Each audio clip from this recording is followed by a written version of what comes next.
I picked up this Speedaire 5 horsepower compressor a couple weeks ago for about $200, and it came with a 3-phase motor and pretty decent pump.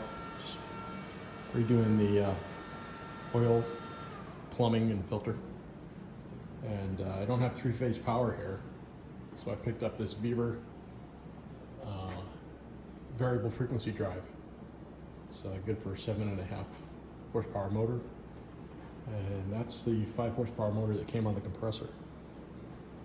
And I have it wired up to my 240 welder outlet, into a 30 amp extension cord, and then into a 3-phase extension cord into the motor. I have a little switch.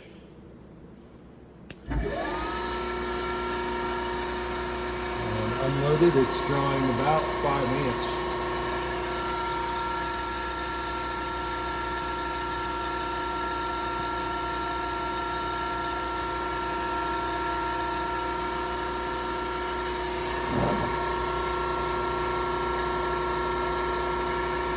That's the output voltage, 230 volts.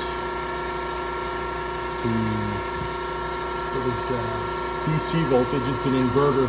So it converts the 240 single phase to DC, and then it converts the DC to 3-phase AC. Current temperature of the inverter, and the reference frequency is 60 Hertz. The set frequency is 60 Hertz, and it's ground power.